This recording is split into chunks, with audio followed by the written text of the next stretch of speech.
Hello, welcome back to the show, everyone. Today we're talking about something many of you have been asking about bathroom remodeling. Whether you want to do a quick update or a full renovation, there's a lot to consider. Bathrooms are important spaces in our homes, and remodeling them can make a big difference in how they look and function. Today, we have our special guest, Jordan from Adonis Kitchen and Bath, to help us understand everything we need to know. We'll cover how to plan, budget, and make smart choices for your bathroom remodel. How are you, Jordan? I'm good, Nora. Thanks for having me. Sure. So let's get started with our first questions. Are 1 week bathroom remodels really worth it? I mean, can you really get a quality renovation done in just 1 week? So, yes, believe it or not. Now, it's going to be a different remodel. It's not necessarily going to be a bad quality remodel. So, it's not something that we specialize in, but there are the one day bath companies out there. They specialize in what's called a conversion, and they have different products. Some of them use acrylics, some of them use thermoplastics, and they're able to get things done faster, and they do warranty. Now, the caveat to that is it's a product that can look kind of like plastic. So it's not going to be something that kind of has that wow and that elegance to it for the most part, but it is something that can last you. And it is an alternative if somebody wants to look in that direction. It's just not something we specialize. That's interesting. And now let's talk about budgeting. How much should someone realistically invest or someone should expect to spend on a bathroom remodel? I know this can vary widely, but what are the key factors that influence the cost? Sure. So that number's been going up for a while. We've been watching it. So as far as what to set aside for a company like ours, we know that we want our clients to set aside somewhere upwards of $20,000 for a bathroom remodel. Now there are alternatives. Right, there are kind of the what people in the industry call a tucket remodeler, and those are more of typically like the 1 or 2 man shows. Those are a lot cheaper. Of course, they come with different risks because in a bathroom you have drywall finishing, you have painting, you have electrical, HVAC, plumbing, carpentry, tile setting, all these different trades, and the odds of a one-man crew being able to do all those things and do them well is lower. But of course, they're going to charge a lot less. Now, as far as the factor that determines the pricing, there are a lot of factors. The main item determines pricing for a bathroom remodel is going to be the shower. That's where the largest portion of money in the bathroom is going to go. There are also additional factors. There's size of the bathroom. There's whether you're going with like entry level versus high end finish options. There is whether or not you're relocating plumbing fixtures, whether or not the house fights back. If it's an older home or if it's a home that was worked on by, from not so good contractors before, sometimes that can cause some problems. So a lot to that. We recommend putting aside, 20,000 to 30,000, maybe for something on the entry level. And if you're looking for something really high end, that number just can almost be unlimited. Yeah, fascinating. So now let's flip the coin. What's typically the most expensive part of a bathroom remodel? Where do the most dollars end up going? Sure, most dollars are going in the shower, right? That's where the most money in the bathroom's going. Now there are entry level options where people can look at fiberglass and acrylic, and they might save five, six, $7,000 compared to tile. But then there are also things beyond tile as well. There's Decton is a wonderful service. There are a lot of options there, but there's also a lot of little detailed factors. Like if they're going with a standard shower head and handle, or if they're going with something with body sprayers, rainfalls, if they're doing extended niches, if they're putting lighting in niches, if they're doing benches, grab bars, accent bands, specialty tile patterns, all sorts of different things can make those numbers go up and down. But shower, I mean, we see that sometimes, 50% plus of the full bathroom remodel is going in the shower. Now that you mentioned showers, I know that many people are interested in converting their bathtub to a shower. So, how much does that typically cost? And is it a good investment in terms of home value? So for us, if someone's looking at that entry level, usually that starts somewhere around the 10 grand price point. If someone's going for a tile shower replacement, usually starts around that 15 grand price point. Now, what was the second part of that question? Did you ask if that was something that was a good investment for the, is that what you said? Yeah, for the home value, would it be a good investment to convert a bathtub to a shower? Yeah, so definitely depends on the buyer, right? So a general rule is you want to have a tub somewhere in the house. Now we are seeing some, of course, and I'm not a realtor, but my understanding is there is a shift in who is buying homes, and there are a lot of situations where they don't have the young kid situation, in which case shower would be preferred. So in some instances, if you just have the right two buyers and none of them are worried about having a tub for the small kid and they both like the walk-in, then they bid that up. You can get a lot of value out of that house. But you could also get the wrong buyer. So there's a little more risk if you don't have a tub, but there are situations where it can help you. And now I want to talk about the timing. Like, is there a best time of the year to tackle a bathroom remodel? Does seasonality impact cost or availability of materials or contractors? Yeah, so it definitely affects the availability of contractors. There are busy seasons and there are slower seasons. For the most part, most contractors are not in people's house at Christmas, for example. Now, it doesn't necessarily affect the timeline of how long it takes to execute the project in most cases, but it does affect where how far out you're going to see that contractor before they're able to start. So I would also take into account kind of general plans and how, for any client, how they use the year, right? Because there are some people have their vacation season, right? And you want to make it so in that planning process, when you're selecting materials and stuff like that, when you're in that design phase, you don't want a particular item to get held up 3 weeks and then it is now conflicting with your vacation plans. So you kind of want to plan it to where you're available as the client, because there are a lot of situations where you might want to be there, and if not, you want to be very available by phone. So that would be my main concern as far as trying to set up a good time to start it. And I also would say, do not try to book it last minute. We see that happen a lot. We get a lot of people calling us for bathroom remodels, and they want to start within a month, and that can cause a lot of problems because in a lot of cases, if someone's available that fast, it's usually not a good thing. So I don't recommend trying to last minute force in a bathroom remodel if it's avoidable. Yeah, that makes sense. So let's say when someone's ready to start, what's the right order to tackle a bathroom remodel? Is there like a step-by-step process that you recommend? So there's a process that everyone follows, and there's a step of the process that some people miss out on. So everybody knows to, of course, they're going to start with the demolition, then they're going to get to the rough ends, like the rough plumbing, the electrical, the HVAC, then they're going to get to the drywall finishing, and then they're going to, of course, move forward from there. But a lot of people skip the entire step of designing it. There is a large segment of remodelers out there that tell their clients to go pick out their materials from Home Depot and then they'll be back to install.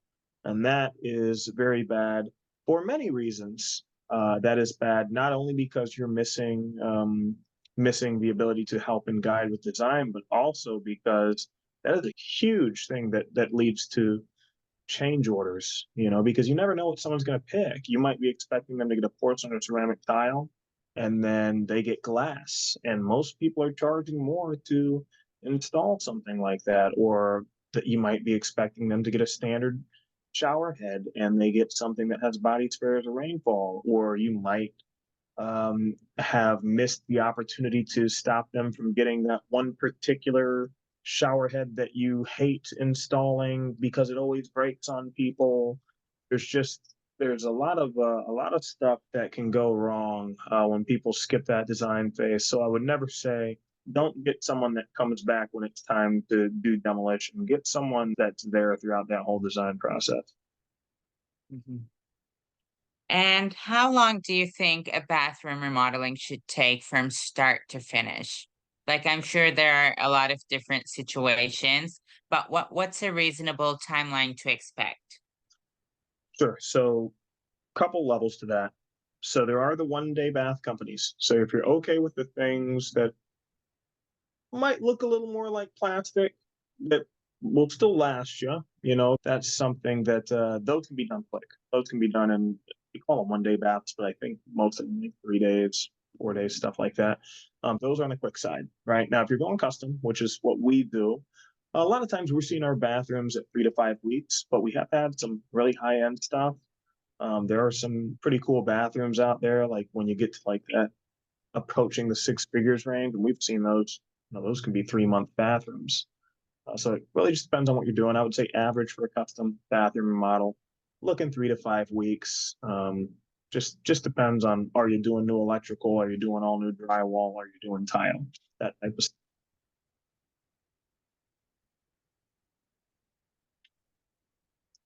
And let's talk about the value. Like, what adds power, but like, are there any specific upgrades or features that really make a difference? Well, yeah. So I have two answers for that because I get this a lot. So I have a lot of prospects that'll ask me like, "Hey, what increases the value of the bathroom the most?" And so I have an answer for the question that's asked, and then I also have a question that I think they mean to ask. So as far as what increases the value, I mean, there are major things like you can do steam showers, very fancy systems, things like that. And of course, something like a steam shower might increase the value of a home by $10,000, 20, 30, 40, $50,000. But you might end up spending $30,000 to put that in. So you might not get a good return. Now, the question that I think most people mean to ask when I hear that question is what's going to get you the best return dollar for dollar on your investment? And it's going to be the things that are, unfortunately, it's not the really expensive stuff that I'd like to say, but it's going to be things like paint. It's a very low cost, but major transformation item. Things like luxury vinyl plank flooring, also very low cost for the material and the labor, but it can make a huge difference. Um, and it can also, versus tile flooring, sometimes it can put you in some situations that are a little bit safer too, because if you have like minor issues with flooring, it's a little bit more forgiving because of that pad underneath. Although it still, sometimes you just got to replace the subfloor, sometimes you got to deal with stuff, but sometimes it'll forgive you. And then another one is door hardware, cabinet hardware, very affordable, but it can make things look a lot cleaner. So those are some of the things that I see for people that are really hyper focused on that return on investment side of things. Of course, I'd love to tell everyone to do a steam shower, but no, it's just the boring stuff that everyone thought. Mhm. Yeah, and when it comes to the design, what are some popular colors for a bathroom remodel? Like, are there timeless options that you recommend, or what's trending right now?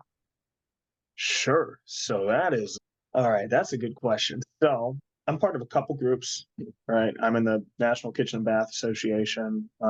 Also took a trip to the Kitchen and Bath Industry Show where I actually met with one of your cohorts earlier in the year, and I talked to a lot of designers. And there are certain things that I'm hearing that they're kind of having different opinions on. So one of the big things is color, right? A lot of designers are agreeing that color is coming back. How it is coming back is a very that's a little bit more of a an argument point between a lot of them because you'll have some designers that are saying, it's the new neutrals where they're doing pale pinks and muted yellows to just replace like the gray and the beige and the white options in a lot of remodels. But then you have other designers that are saying it's the bold monochromatics and doing things like the 70s and very bright and very emotional colors. And there's also there's one thing they're agreeing a little bit more on. There's actually two things. One of which is that earth tones don't seem to be going anywhere. So the browns, the greens, and all that stuff is very safe. There's something that we like about that. And then the other thing that they agree with is the standard white is out, right? So the white, the plain white bathrooms, plain white kitchens, that is going out, which is interesting because we're behind. I'm in Ohio, right? So I've still seen a lot of people requesting those installs, but almost every designer I've spoken to, that's something that's being out. So got to offer a little bit of guidance there, and if someone still wants it, of course, we'll do it. But that is something that seems to be coming out. So Yeah, that's really good to know. And let's talk about what comes first in a bathroom remodeling project. Is there like a specific element or area that should be tackled before anything else? yes, design. Yes, that's it. Just design, design, design, design, design. I'd love if everybody had the time to do it. If we could really take more time designing the bathroom and executing the project, take just as many hours and you put that into design, you can get a beautiful project. We have so many people kind of that want to do it the other way. They just decided they want to remodel and they don't, they're not aware of what they're looking for. You're not aware of what's out there. And we do our best to educate, but some of that stuff, if we wanted to educate you on everything that's in our heads, it would take us a year of talking. So some of that needs to be just taken at a little slower pace. I see, I agree. And for the DIY enthusiast out there, what are the pros and cons for each approach? So the pros are obvious. The pros are that you can save costs. You can also learn some stuff. You can learn some skills. There are a lot of people that ended up starting in the industry just knowing they had a knack for DIY projects. On it, so the with DIYs, the one thing you want to look at is the risk for the item that you're DIYing and what happens if you mess that up. That's very important to understand when you're looking at DIYs because if you don't do a good job, so what? Not a big deal. You can get someone else to come in and paint for you. Same thing with luxury vinyl plank. If you don't do a good job on that, well, at least in the short term, it'll be okay. In the long term, it can lead to that's kind of different problems. But there are a lot of things that will forgive you, and there are some things that won't. A tile shower will not forgive you if you do a bad job. When you get water back there because somebody grouted some silicones in those corners where the house moves, then that water getting back there is going to lead you to some big issues, and you might need to take out that very expensive $15,000 shower that you tried to save costs on. There are other things like that as well. When you're getting into plumbing and electrical and stuff like that, stuff can be very costly if you don't do a good job. So you want to look at the item that you're DIYing and maybe Google what happens when things go wrong with that item. And if you see that it's something that you're not willing to take the risk on, then maybe start with the help of a professional. for sure.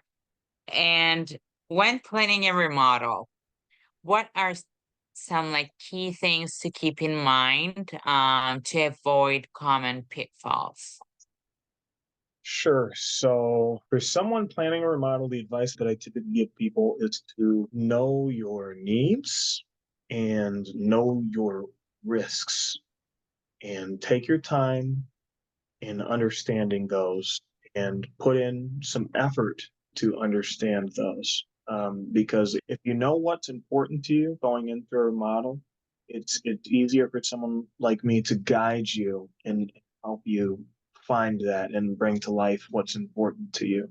As far as the risk side of things, there are a lot of risks with a lot of things in regards to remodeling. One of the biggest of which, of course, is who you choose as your remodeler. Um, and of course, it's very tempting. I definitely understand. I don't get mad at our clients when they go with when they go with cheaper prices. I understand how that happens.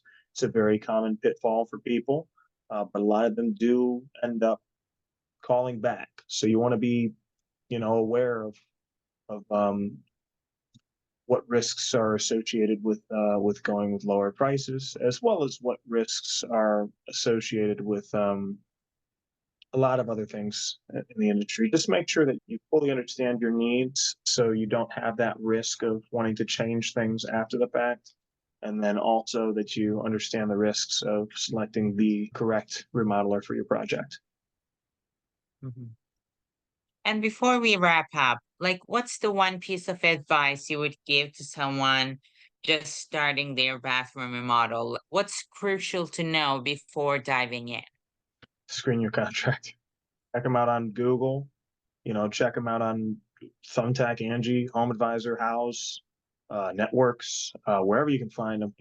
Screen your contractor, and if they're not traceable, don't use them. If they're not traceable, that's very bad. So that's it's very easy to be traceable. It's not hard to have those things in today's age. So screen your contractor. Okay, perfect tip. I think our listeners will love. And thank you so much for joining us today and sharing your expertise.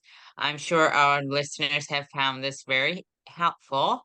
And until next time, happy remodeling. Thank you. Have a good one, Laura.